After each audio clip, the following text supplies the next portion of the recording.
Hi అండి. నమస్తే. రాగజ్యోతి 4వ భాగం. పోస్ట్ మ్యాన్ వచ్చే వేళకు ఆశ విమల దగ్గరకు వెళ్ళింది.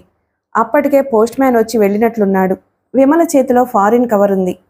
ఆ రంగుల కవరు చూస్తేనే ఆశ గుండె వింతగా స్పందించింది.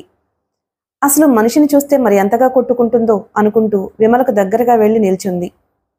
పాపం, ఆశపడినట్టున్నావు ఆశ. ఇది జపాన్ నుంచి కాదు, అమెరికా నుంచి సుభాషిణి రాసింది అంటూ ఆ కవర్ని ఆశకు అందించింది. ఈ మధ్యనే వెళ్లిన సుభాషిణికి సెయింట్ లూయిస్ సిటీలో ఉన్న వాషింగ్టన్ యూనివర్సిటీలో ఉద్యోగం దొరికింది. విమలకి కలాం స్నేహితులున్నారు. వారి ద్వారా నాన్నగారి విషయాలు తెలుసుకోవాలని ప్రయత్నం చేస్తూ ఉంటుంది. సుభాషిణి ఉత్తరం ఈ విధంగా సాగిపోయింది. ఈ పట్టణం చాలా అందంగా ఉంది. ఆకాశాన్నంటే అంతస్తులు లేవు. పూర్వపు ఇంగ్లీష్ తరహా బిల్డింగ్స్ లాన్స్తో చూడముచ్చట గొలుపుతున్నాయి. సిటీలో ఎక్కడ చూసినా పచ్చటి చెట్లు ఫారెస్ట్ పార్కులో ఉన్నట్లుంటుంది. అప్పుడప్పుడు శీతలగాలులు వీచిన వాతావరణం ఆహ్లాదకరంగానే ఉంది. వర్షం వచ్చినట్లు ఇప్పటికే 2 సార్లు మంచు కురిసింది. నులివెచ్చటి గాలికి కరిగిపోయింది. కానీ ముందు ముందు అలా కరిగిపోదట. గడ్డకట్టుకుపోతుందట. టెంపరేచర్ సబ్జీరోకి వచ్చేస్తుందట. కానీ ఈ మంచు మీద నడుస్తుంటే హాయిగా తమాషాగా ఉంది. ఈ సెయింట్ లూయిస్లో ఇండియన్ కుటుంబాలు దాదాపు 500 వరకు ఉన్నాయని చెప్పారు.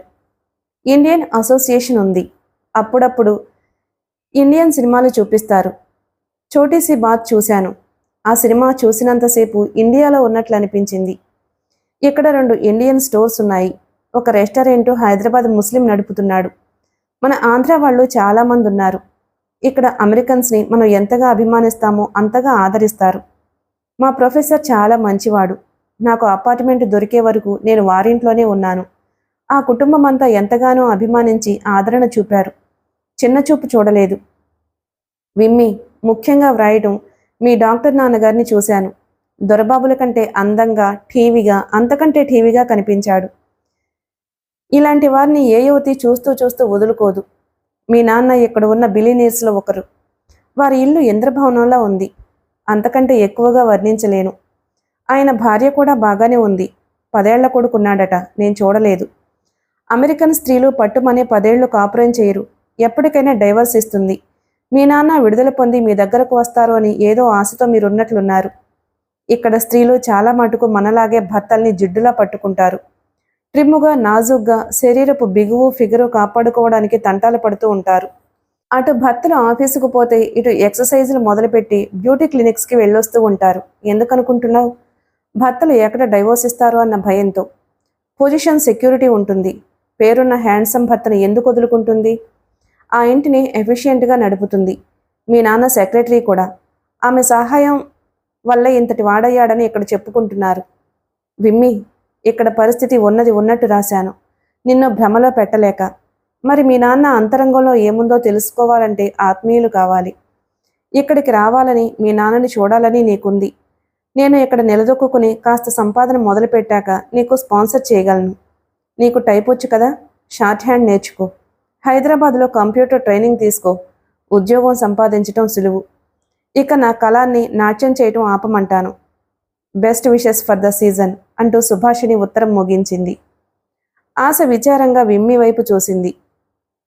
కిటికీ చువ్వలకు ముక్కా నుంచి దూరంగా చూస్తుంది. విమ్మి మనసు అక్కడ లేదు. సముద్రాల కవతల ఎక్కడో ఉన్న నాన్నగారిని చూడాలని గుండె గుబగుబలాడుతుంది. మా నిరీక్షణకు అంతులేదా? బ్రతికుండగా నాన్నను చూస్తానా? తిరిగి నాన్న అనురాగాన్ని చవిచూస్తానా? తండ్రి ఒడిలో కూర్చోవాలని ధ్రువుడు ఎంతగా తప్పించాడో అంతకంటే 100 రెట్లు ఎక్కువగా తప్పించిపోయింది. విమ్మి ముఖం వాడి కళతప్పింది. విమ్మి, నిరాశపడకు. నువ్వు తలుచుకోవాలే గానీ సాధించలేనిది ఏమీ ఉండదు. అమెరికా ఎంతో దూరం లేదు. 2 రోజుల్లో వెళ్ళిపోగలవు. అవునవును, మనం అలా వెళ్ళి సముద్రపు ఒడ్డున నిలబడుంటే గండభేరుండ పక్షి వచ్చి వీపుపైకి ఎక్కించుకుని వెళ్ళి అలా అమెరికాలో దింపడానికి మనం కాశీ మజిలీలోని పాత్రలం కాదు. చూసావా విమ్మి, మనవాళ్ళు ఆ కాలంలోనే విమానాల్ని ఊహించారు. గాలిలో ప్రయాణం సాధ్యమనుకున్నారు. మాట మారుస్తూ వాదనలోకి లాగుతున్న ఆశవైపు చూసి నవ్వుతూ, ఆశ, నా మనసేమీ బాగోలేదు అంది. అయితే ఒక పని చెయ్యి. ఏ స్వాముల వారినో ఆశ్రయిస్తే వారి పూజామహిమ వల్ల మీ నాన్నగారు రావచ్చు. అసలు వస్తారో రారో తెలుసుకోవచ్చు. ఏ స్వాముల వారిని ఆశ్రయించను? విభూతుల స్వాములంటే నాకెందుకో ఇష్టం లేదు. పోనీ దిగంబర కన్యకు జ్ఞానోదయం అయిందట, అక్కడికి పోదామా? దిగంబర కన్య ఎక్కడ? ఆదోనికి 5 మైళ్ళ దూరంలో కమ్మాచేడ్ అనే గ్రామంలో ఉంది. దిగంబర కన్య, టీనేజ్ గర్ల్, ఆలోచించు. విమ్మి నవ్వేసింది. పోనీ వదిన మంత్రాలయం వెళ్ళాలనుకుంటుంది, నువ్వు రాకూడదు? సరదాగా అలా తిరిగొద్దాం. సరదాగా రమ్మంటే వస్తాను గాని భార్యలను కష్టపెట్టిన వారిని దేవుళ్ళుగా చేసి పూజించలేను. రాముడంటే నాకు ఇష్టం లేదో నీకు తెలుసుగా. అలా అనకు, మా వదినికి ఇష్టదైవం. మా అన్నయ్య రాముడంతటి వాడు అని అనుకుంటుంది. విమ్మి, ఇందులో శ్రీ రాఘవేంద్ర స్వామి తప్పు లేదు. దేవుడి ఆజ్ఞ ప్రకారం ఆయన సన్యాసాశ్రమాన్ని స్వీకరించాడు. ఆయన భార్య సరస్వతి దుఃఖావేశంతో బావిలో పడి ఆత్మహత్య చేసుకుంది. అయినా ఆడవారికి తొందరపాటు ఎక్కువ. కాస్త ఆలోచించి నిగ్రహం చూపి ఉంటే దేవుడి లీల అర్థమయ్యేది కదా. ఆత్మహత్య మహాపాపం. దెయ్యమై తిరుగుతున్న సరస్వతిని తపోధనుడైన ఆ స్వామి ప్రేతాత్మ జన్మను పోగొట్టి సద్గతి కలిగించాడు. చనిపోయిన భార్య మర్చిపోలేదు. ఆమె పాపానికి ఆమెను వదిలేయలేదు కదా. పెళ్ళాన్ని చనిపోయిన మరుసటి రోజే మరో పెళ్లి ప్రయత్నంలో ఉండే మగవాళ్ళని ఏమంటావు? మాధవ్ లాంటి మగవాణ్ణి నువ్వేమంటావు? గబుక్కున ప్రశ్నించింది విమల. మనసున్న మనిషి కాదు, మనిషి కంటే పైనున్నవాడు, మహాత్ముడు. నాకేమైనా చేయగలిగినవాడు మాధవ్. కానీ ఈ సన్యాసులు కాదు. ఆశ, మాధవ్కి చెప్పి నాకు ఉద్యోగం ఇప్పించు. హైదరాబాద్లో ఉంటూ అది రాసినట్లు కంప్యూటర్ ట్రైనింగ్ అవుతాను. ఈ సహాయం చేసి పెట్టవా? ఆశ చేతులు పట్టుకుంటూ అంది. ఇవి చేతులు కావు, కాళ్ళు అని అనలేను. అలాగే చెబుతాను, నువ్వు మాతో మంత్రాలయం వస్తానంటే. దేవి ఆజ్ఞ, తల వంచి అంది విమల. థ్యాంక్స్, నువ్వు వస్తున్నట్టు వదినకి చెప్పొస్తాను. పరుగు తీసింది ఆశ. ఈ అమాయక బ్రతుకు ఎలా ముగుస్తుందా అనుకుంటూ మంచినే చేయమని భగవంతుణ్ణి తలుచుకుంది విమల. ఆశ ప్రయాణానికి చేస్తున్న హడావిడికి అమ్మ విడ్డూరపడింది. తను తీర్థయాత్రలకు వెళ్ళినప్పుడు మోసుకోవడానికి వీలుగా ఒక బ్యాగ్ తీసుకుని వెళ్ళి దాదాపు 2 నెలలు పుణ్యక్షేత్రాలన్నీ సందర్శించి వచ్చింది.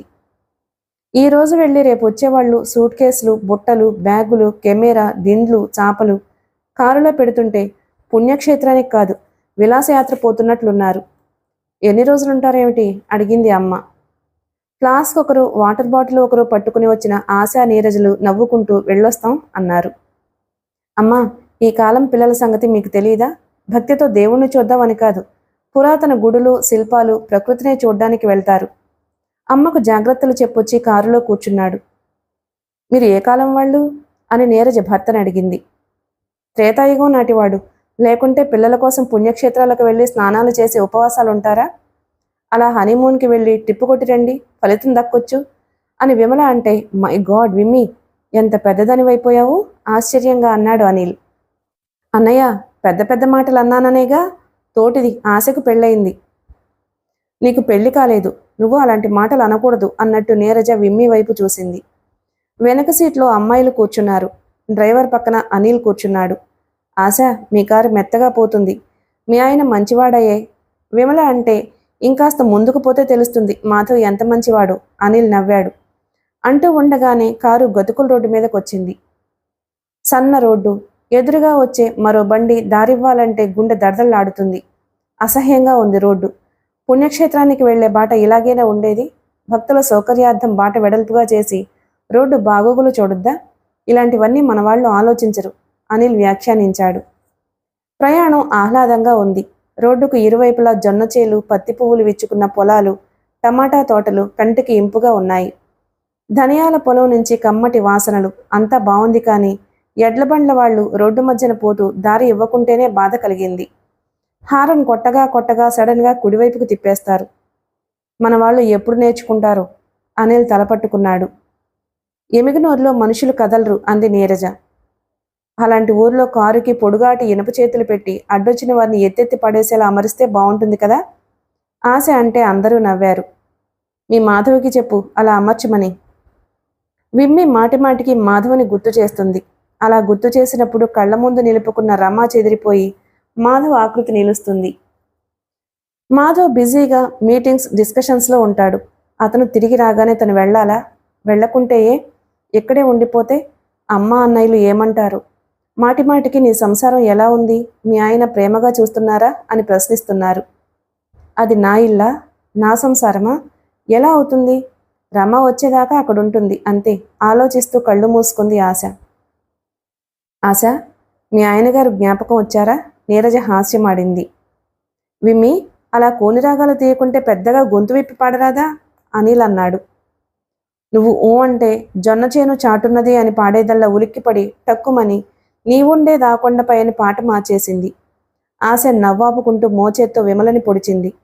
2 గంటల్లో గమ్యస్థానం చేరుకున్నారు. విశ్రాంతి భవనంలోకి వెళ్లారు.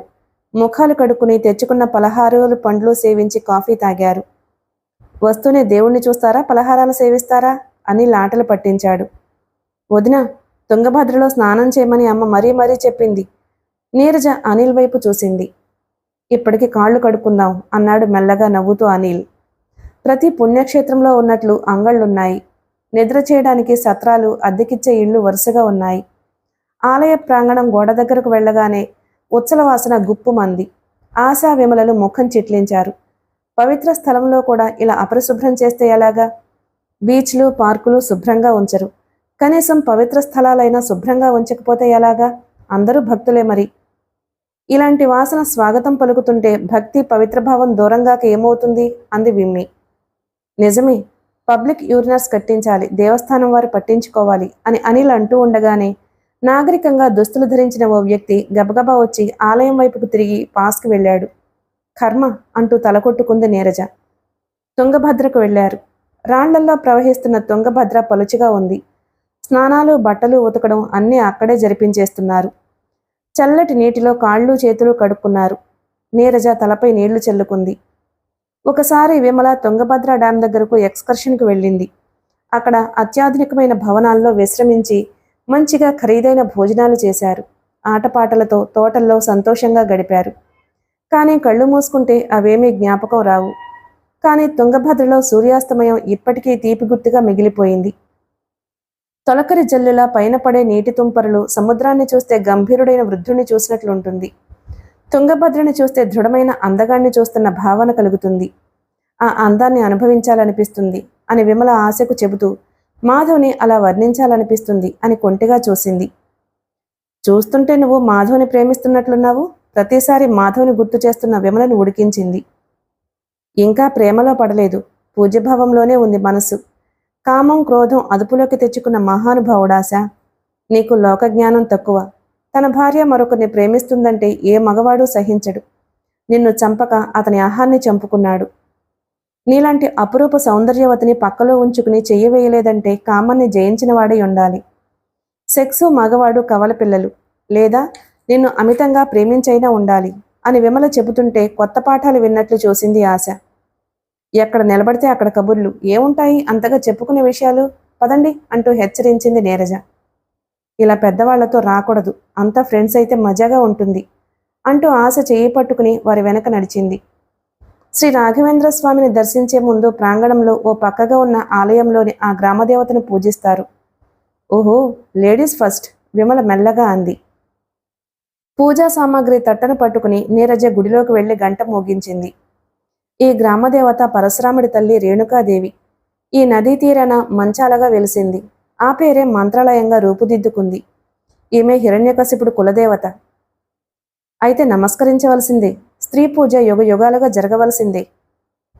శ్రీ రాఘవేంద్ర స్వామి బృందావనంకి వెళ్లాలంటే మగవారు చొక్కా వేసుకోకూడదు. అనిల్ సిగ్గుపడుతూ నీరజ వైపు చూశాడు. పూజారి పైపంచ కప్పుకోమని సలహా ఇచ్చాడు. ఈ చొక్కా విప్పే ఆచారం ఎందుకొచ్చింది? దక్షిణాదిన ఏ గుడికి వెళ్ళినా చొక్కా విప్పాల్సిందేనట అంది నీరజ. ఇంకా నయం, ఆడవారు జాకెట్ విప్పే ఆచారం లేదు. చొక్కా ఎందుకు విప్పమంటారో తెలుసా? మనవాడా కాదా అని తెలుసుకోవడానికి. అదే జంధ్యం ఉందా లేదా అని విమ్మి కిలకిలమంది. ఆలయ ప్రదక్షిణం చేశారు. స్త్రీలు అతి భక్తిభావంతో ప్రదక్షిణలు చేస్తూ మూల మూలల్లో నేలకు తల వంచి నమస్కరిస్తున్నారు. వారి కోరికలు తీర్చమంటున్నారు. రాఘవేంద్ర స్వామి జీవ సమాధిని చూశారు. సుమారు 300 సంవత్సరాల కిందట సమాధి అయ్యారు. ఈ బృందావనం 700 ఉత్కృష్ట శాలిగ్రామాలతో స్థాపించబడింది. శుద్ధముత్రికతో మూయబడింది. మహాపవిత్రమైన స్థలంలో నిలిచిన భావం నీరజకు కలిగింది. పూజించి పూజ చేయించారు. పూజ చేస్తూ ఉండగా ఆశా విమలలు ఎదురుగా ఉన్న ప్రాణదేవుని వైపు తిరిగారు. అక్కడ పూజారి పిలిచాడు రమ్మని. అక్కడి నుంచే వెళ్ళిపోతారేమో అని. కుడి పక్కన నాదేంద్రస్వామి బృందావనానికి హాల్లో నిల్చున్నారు. శ్రీ నాదేంద్రుడు రాఘవేంద్ర స్వామి ముని మనవడు. ఈయన చాలా గ్రంథాలను రచించారు. అందులో గురుగుణస్తవము అనే గ్రంథము శ్రేష్టమైంది. ఈయన ముత్తాతగారి బృందావనమునకు ఎదురుగా నిల్చుని తాను రచించిన గురుగుణస్తవమును చదువుతూ ఉండగా సమ్మతిగా రాఘవేంద్ర స్వామి సమాధి కొద్దిగా కదిలిందట. అతని అనుగ్రహానికి పాత్రుడైనందువల్ల ఆయన బృందావనానికి పక్కనే నాదేంద్రులు కూడా సమాధి అయ్యారు. విశాలమైన ఆ హాలు గోడలపై రాఘవేంద్ర స్వామి జీవిత విశేషాలు తెలియచేసే పటాలున్నాయి. స్వామి పర్యటిస్తూ ఆదోనికి వచ్చారు. ఆదోని దివాను స్వామికి ఆతిథ్యమిస్తూ నవాబును కూడా ఆహ్వానించాడు. నవాబు తట్టలో మేకమాంసం పెట్టి చక్కటి వస్త్రము పైన కప్పి తన కానుక స్వీకరించమని కోరాడట. స్వామి నవ్వుతూ తీర్థం చల్లి పైన వస్త్రమును తెరిపించగా ఆ తట్ట నిండుగా పూలున్నాయి. నవాబు తన తప్పు గ్రహించి క్షమాపణ కోరుకున్నాడు. తన కానుకగా ఒక గ్రామమును జాగీరుగా స్వీకరించమని వేడుకొనగా శ్రీ వరాహమూర్తి కోరలందు ఉద్భవించిన తుంగభద్ర నదీ తీరాన ఉన్న మంచాల గ్రామం కావాలన్నాడు. ప్రహ్లాదుడు యాగం చేసిన స్థలంలో తన సమాధి ఉండాలనుకున్నాడు.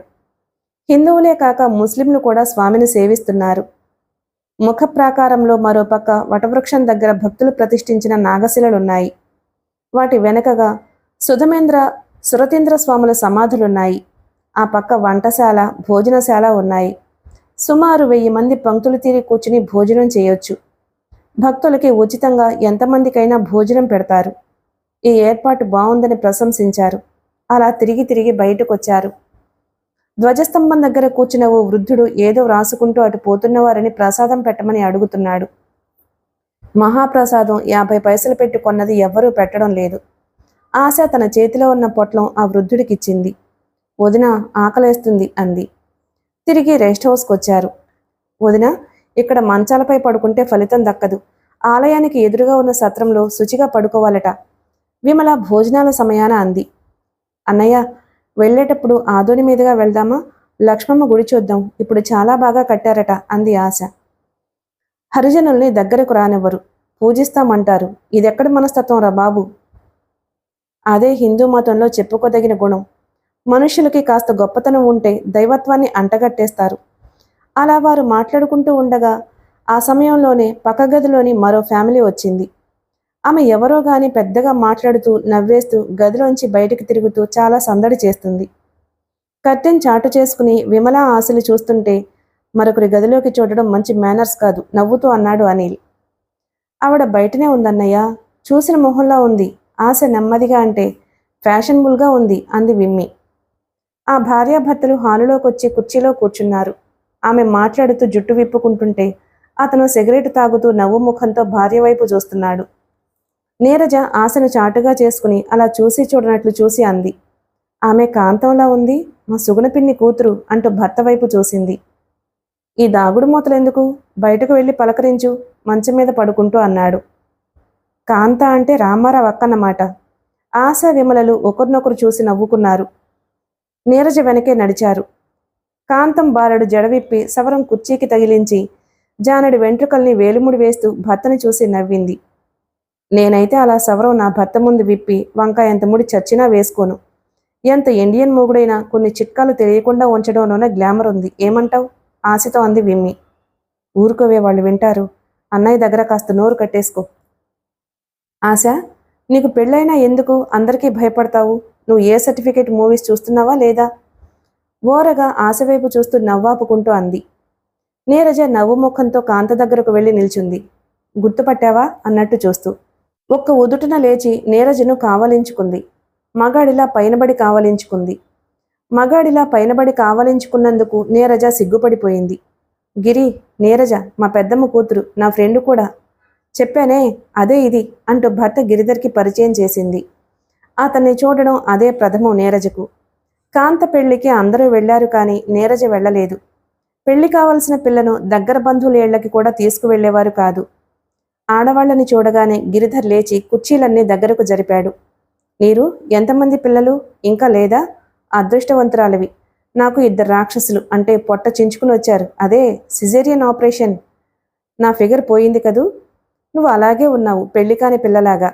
పకపకా నవ్వుతూ, నీరు, నీకు ఒక్క ఆడబిడ్డే అనుకున్నాను, బాబోయ్ 2 అంది. గదిలో పడుకున్న అనిల్ బాబోయ్ అనుకున్నాడు. ఏం స్పీడు, ఏం మాటలు! పాపం ఆమె భర్త అంటూ కాంత భర్తపై జాలిపడ్డాడు. శ్రీవారిని గదిలో ఉంచేశావే, కొంపదీసి నీకు అనుమానమా ఏమిటి? బాబోయ్ బాబోయ్ అంటూ గబుకుని లేచి కూర్చున్నాడు అనిల్. ఆహాహా, అలా చూస్తావేమి నీరు, మా ఆడబిడ్డ మొగుడిని తల ఎత్తనివ్వదులే, పెద్దగా నవ్వేస్తూ అంది కాంత భర్తను ఉద్దేశించి. ఆయన ఆ గదిలో ఉన్నట్టున్నారు, వెళ్ళి కాంత మొగుడిని అని పరిచయం చేసుకోండి అంది. అతను పెళ్ళాని చెప్పినట్టు మంచి బాలుడిలా వెళ్తుంటే ఆశా విమలలు అతని వైపే చూశారు. నీరు, మా ఆయన బాగున్నాడా? ఎంత పొడుగున్నాడో చూసావా, అంత విశాల హృదయం ఉంది, ముసిముసిగా నవ్వింది. కాంతానికి 2 పిల్లలంటుంది, కాని రవ్వంత కూడా మారలేదు. ఆ వాగుడు ఎక్కువైనట్లుందే గాని కాస్త కూడా తగ్గినట్టు లేదు అని నీరజ అనుకుంటూ పైకి, మీ ఆయనకి నీ వాగుడు అలవాటైనట్టుంది అంది. కాంత గలగలా నవ్వుతూ అంది. కొత్తల్లో నా వాగుడు ఆయనకి ఆశ్చర్యంగా ఉండేది, కాస్త భయపడ్డాడు కూడా. నేను ఎంతగా మాట్లాడతానో ఆయన అంత మితభాషి, మాట్లాడక ఎలా ఉండగలరా అని ఆశ్చర్యం వేసేది. నా నోరు కట్టేసుకుని ఉంటే నాకు తలనొప్పి వస్తుందని నీకు తెలుసు కదా. సరే, నీకు ఇంత అందమైన సగం మొగుళ్ళున్నారు అని నాకు తెలియదే. నీకు పుణ్యం ఉంటుంది, అలా మాట్లాడకు, అప్రియంగా ముఖం పెట్టింది నీరజ. నీకు తెలుసా, మా రామారావు ఇప్పుడు జపాన్లో ఉన్నాడు. వాడికి సంబంధాలు ఎక్కడెక్కడో చూస్తుంది మా అమ్మ. మీ ఇంట్లో 2 అమ్మాయిలున్నారు అని చెబుతాను. ఆశకి పెళ్ళయింది, మంచి సంబంధం, మేము పైసా కట్నం ఇవ్వలేదు. విమల మా పక్కింటి అమ్మాయి, ఆశ స్నేహితురాలు. పిన్ని ఆశించే కట్నం వాళ్ళు ఇచ్చుకోలేరు. రాము మీద కనీసం 2 లక్షలైనా రాబట్టాలి అనుకుంటుంది. కానీ వాడు జపాన్ లేడీనో అమెరికా అమ్మాయినో తెచ్చేస్తాడు.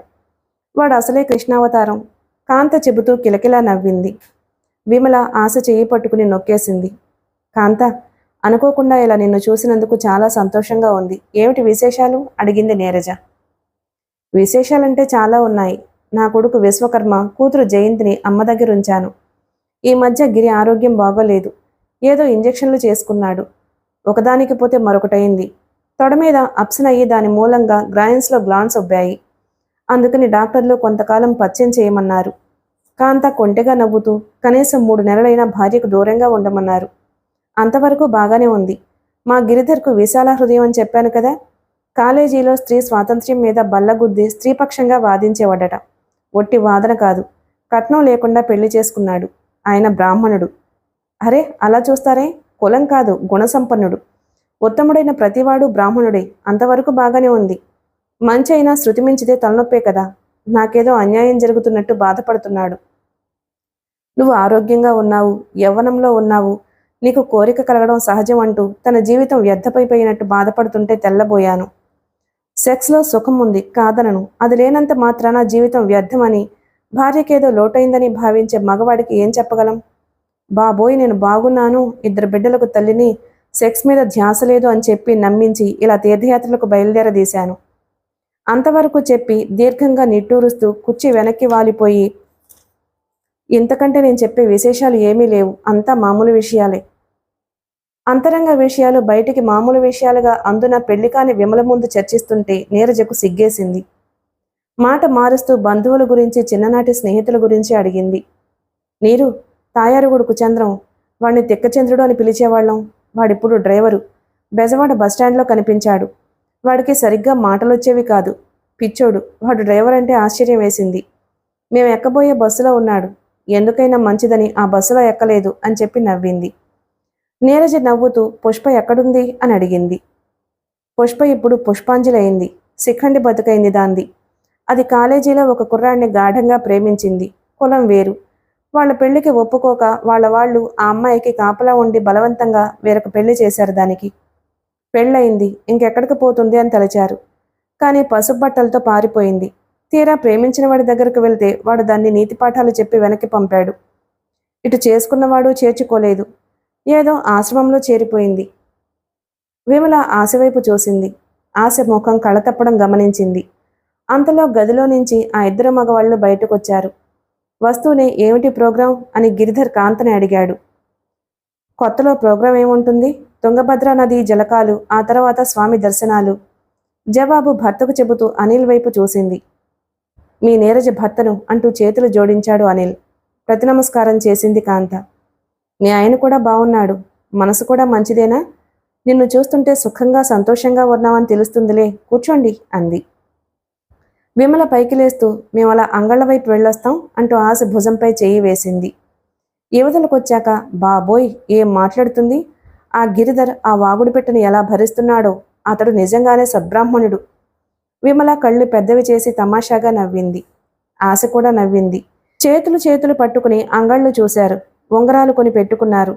అలా నదికి వెళ్దామా? ఆడవాళ్లు జలకాలాడుతూ ఉంటారు, చూద్దాం. చిపో, నీది మగబుద్ధి. పొరపాటున ఆడదానివై పుట్టావు, ఆశ అంది. పొద్దు చల్లబడింది. పశ్చిమాకాశం ఎర్రబడింది. తుంగభద్రకు పోతూ దారికి ఇరువైపులా తులసివనాన్ని చూశారు. అటు పోవడం మాని ఇటు తోటలోకొచ్చారు. బాటకు అభిముఖంగా ఉన్న బండపై కూర్చున్నారు. తులసి తోటను చూడడం ఇదే ప్రథమం. తులసి ఒకరిని వివాహమాడగోరి మరొకరిని పెళ్లి చేసుకుని వేరొకరి చేత వంచబడిన పూజార్హమైంది. విచిత్రంగా లేదు? విమ్మి, ఒకరిని ప్రేమించి విధి వక్రించి మరొకరిని పెళ్లాడాను. ప్రేమించిన అతన్ని కోరుకోవడం పాపమా? రమ్మ నీతి పాఠాలు చెప్పి తిరస్కరిస్తాడా? అప్పుడు నేనేం చేయాలి? ఆశ దీనంగా భయంగా అడిగింది. చాలా ఆలస్యంగా తెలుసుకున్నావాశ, టూ లేట్ అని విమ్మి తలంచింది. పైకి ఆ ప్రశ్న ఇంకా ఉదయించలేదు. రమా దగ్గర నుంచి నీ ఉత్తరానికి జవాబు రాలేదు. వచ్చాక ఆలోచించొచ్చు. సద్బ్రాహ్మణుడు మాధవ్ ఉండగా నీకు దేనికి భయపడనవసరం లేదు. ఆశ, నువ్వు తొందరపడి మాధవికి చెప్పావు గాని అన్నిటా రామారావు కంటే మాధవ్ గొప్పగా ఉన్నాడు. విమ్మి, నేను మర్చిపోదాం అనుకుంటున్న మాధవ్ని నువ్వు పదే పదే జ్ఞాపకం చేస్తున్నావు. చూస్తుంటే నువ్వు ప్రేమలో పడుతున్నట్టున్నావు. మాధవ్ లాంటి వ్యక్తిని ఏ స్త్రీ పూజించకుండా ఉండలేదు. ఆ మాటకొస్తే అదో రకమైన అనురాగం అతని మీద నీకు ఉందని గ్రహించాను. మాధవ్పై స్నేహభావమే ఉంది. అతనంటే ఇష్టపడకుండా ఎవ్వరూ ఉండలేరు. పనివాళ్లకి అతనంటే ప్రాణం. కొత్త వ్యక్తులు కూడా కాస్త పరిచయంతోనే ఇష్టపడతారు. నువ్వైతే మాధవ్ని ప్రేమించేస్తావు. నేను ప్రేమిస్తే నువ్వు ఊరుకుంటావా? ఓరగా చూస్తూ అంది. వెండి మబ్బులు అరణిమను పులుముకుంటున్నాయి. నింగికేసి చూస్తూ విమ్మి, ముసలమ్మ మాధవ్ని నాకు అప్పగించి నిశ్చింతగా చనిపోయింది. ఎప్పటికైనా మాధవ్ని ఆ ఇంటిని మరొకరికి అప్పగించాల్సి ఉంటుంది. మంచి మాధవ్ సుఖంగా ఉన్నాడంటేనే నాకు నిశ్చింత తృప్తి. అప్పుడు అటుగా ఓ స్త్రీ వంగి నడుస్తూ వచ్చి వారికి కాస్త దూరంలో నేలపై తులసి మొక్కల మధ్య కూర్చుని అలుపు తీర్చుకుంటున్నట్టు నీరసంగా కూర్చుంది. తలంటిన జుట్టు చివర్లో ముడివేసింది. ముఖానికి పసుపు, నుదుట కుంకుమ ఉంది. ముక్కున రవ్వ బేసరి సంధ్యా సమయాన ఆమె కదిలినప్పుడల్లా తళుక్కుమంటుంది. శరీరంలో వంపు సొంపులు కనపడకపోయినా ముఖం కళగా అదో రకమైన అందంగా ఉందామె. ఆమెనే చూడడం మర్యాద కాదు గనక చూపులు మరల్చుకున్నారు. వారి ఏకాంత సంభాషణకు అంతరాయం కలిగింది. అందమైన అస్తమయాన్ని మౌనంగా తిలకించసాగారు. తులసి ఆకుల్ని తుంచి తలలో పెట్టుకుంటూ, విమ్మి, ఇక్కడ తులసి పత్రాలతో స్వామికి పూజ జరుగుతుందా? వనాన్ని వేశారు. తులసి మొక్కకు ఇంత ప్రాముఖ్యత రావడానికి, ప్రతి ఇంట్లో ఉండడానికి ఏదో బలమైన సైంటిఫిక్ కారణం ఉండుంటుంది. పసుపు యాంటీసెప్టిక్ లాగా. కొన్ని ఆకులు నోట్లో ఉంచుకుని తులసి పంటి చిగుళ్ళకి మంచిది అని చెప్పారెవరో. ఈ తులసి మీద రీసెర్చ్ చేయమని అమలకు చెప్పాలి. చిరుదరహాసంతో అసలు కథ ఏమిటి? ఇందాక నువ్వేదో అన్నావు అంది. తులసి లక్ష్మీ అంశట. చిన్నతనంలోనే బద్రీవనానికి వెళ్లి తపస్సు చేసింది. ఆమె తపస్సుకు బ్రహ్మ మెచ్చి వరం కోరుకోమన్నాడట. బ్రహ్మ మంచివాళ్లా ఉన్నాడోయ్, త్వరగా ఉబ్బిపోతాడు. అంత త్వరగా ఆలోచించక వరాలిచ్చేస్తాడు.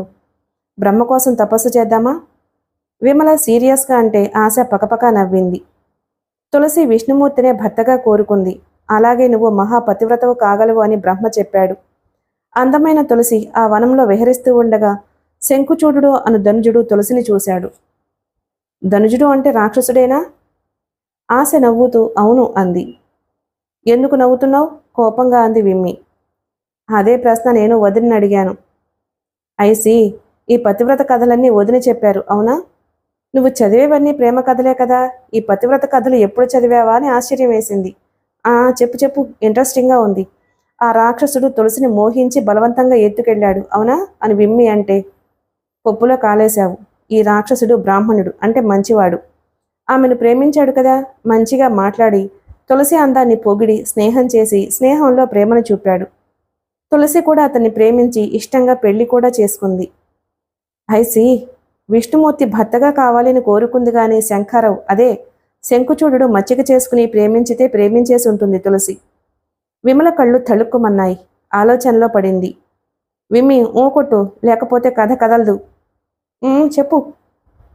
రాక్షసుడు బలవంతుడు, పైగా కృష్ణకవచం కూడా ఉంది. దేవతల మీదకి యుద్ధానికి వెళ్ళాడు. శివుడికి శంఖచూడుడికి యుద్ధం జరిగింది. శివుడు అతన్ని గెలవలేకపోయాడు. విష్ణువు బ్రాహ్మణ రూపంలో వచ్చి ఆ కవచాన్ని దానంగా పొంది తీసుకువెళ్ళాడు. ఇక విష్ణువుకి ఏమీ పనిలేదు. బెగ్గన్ బారో సూత్రాన్ని తూచే తప్పకుండా పాటిస్తాడు. ఎక్కడా అడుక్కుని పోయాడనమాట. ప్రొసీడ్. శివుడు శంఖచూడుణ్ణి చంపడమే కాదు, అతని రూపాన్ని ధరించి తులసి దగ్గరకొచ్చి వచ్చి విమల నవ్వుతూ వచ్చి తులసిని ఏం చేశాడు? ఆశ ముఖం ఎర్రబడింది. సిగ్గుగా వదిన ఏదో మాట వాడింది. రేప్ చేసుంటాడు. ఏం మాటబ్బా? ఆలోచనలో పడ్డారు. రతిక్రీడ. ఇద్దరూ ఆ మాట వినవచ్చిన వైపు చూశారు. ఆమె చిరుదరహాసం చేసింది. విమల అతిహసితం చేస్తూ ఆశ చెయ్యి పట్టు లాగుతూ ఆమె పక్కకు వెళ్ళి కూర్చుంది. మిగిలిన కథ మీరు చెప్పండి. మాకు సిగ్గొస్తుంది. ఇంకేం ఉంది చెప్పడానికి? ఆ జంట రతిక్రీడలు తేలియాడిన తరువాత గాని తులసికి తెలుస్తుంది వచ్చింది తన భర్త కాదని. తులసి తెలుసుకుంది. శాపమిస్తుందేమో అని భయపడి శివుడు, నీవే నన్ను భర్తగా కోరుకున్నావు, అందుకే ఇలా జరిగింది అంటాడు. చేసేదేమీ లేక తులసి విలపించి వృక్షమై వెలిసింది అని ఆమె చెప్పి నిట్టూచింది. అదేమిటి? తులసి విష్ణువుని కదా భర్తగా కోరుకుంది, మధ్యన శివుడెలా వచ్చాడు? మగవాడికి కావాల్సింది సెక్స్. దానికోసం ఏమైనా చేస్తాడు, ఎన్నైనా చెబుతాడు. అయినా శివుడు, బ్రహ్మ, విష్ణువు అంతా ఒక్కరే కదా. ఆమె వ్యంగ్యంగా నవ్వింది. విమ్మి, మర్చిపోయాను. తులసి దగ్గరకు వచ్చింది విష్ణువే. విష్ణువుకి శాపం కూడా ఇస్తుంది. నీకు భార్య వియోగం పొంది నాలాగా విలపిస్తావు అని అంటుంది. ఆమె ఆ ఇద్దరమ్మాయిల వైపు మక్కువగా చూసింది. మనకు ఎన్నో పురాణాలున్నాయి. ఒక్కొక్క దానిలో ఒక్కొక్క విధంగా ఉంటాయి కథలు. మనం చదివి ఆనందించవలసిందే గాని ఆలోచించకూడదు. పతివ్రత కథలు సృష్టించి వ్రాసింది మగవాడు. అతని స్వార్థం కోసం వ్రాసుకున్నవి. అనాదిగా స్త్రీని మభ్యపెడుతున్నారు. సామాన్య మగవాడి నుంచి మహారాజు దాకా స్త్రీని వంచిస్తూనే ఉన్నారు. మొదట స్త్రీని ఆవులాగా ఉపయోగించుకున్నారు. బలవంతుడిది రాజ్యం అన్నట్లుగా బలం ఉన్నవాడు తనకిష్టం వచ్చిన స్త్రీని అనుభవించేవాడు. ఆ స్త్రీ ఇష్టాయిష్టాలతో పనిలేదు. బలహీనుడు చూస్తూ ఊరుకోలేకపోయాడు. వాడి బలహీనతను కప్పిపుచ్చుకుని తనకి అనుగుణంగా సంఘపు కట్టుబాట్లను నియమించుకున్నాడు. మహారాజులు రాజసూయ యాగం చేసి వాటి ఫలితాల కోసం, గొప్పల కోసం యాగ పశువుల దగ్గర పట్టపురాణిని పడుకోబెట్టేవారు. మనసున్నవాడు ఎవడైనా అలా చేస్తాడా? స్త్రీ ఆటబొమ్మ కాదు, విలాస వస్తువుగానే చూస్తూ వచ్చారు. స్వార్థంతో సంఘ నియమాలు రాశారు. స్త్రీకి మొగుడే దిక్కు, అతనితోటే తన జీవితం, అతనితోనే ప్రేమ, అనురాగం, సెక్సు చూసుకోవాలి. అదే న్యాయం. అవి ఇవ్వని భర్తను వదలకూడదు, దైవంలా పూజించాలి. వారి స్వార్థం ఎంతవరకు వెళ్ళిందంటే సతీ సహగమనం వరకు వెళ్ళింది.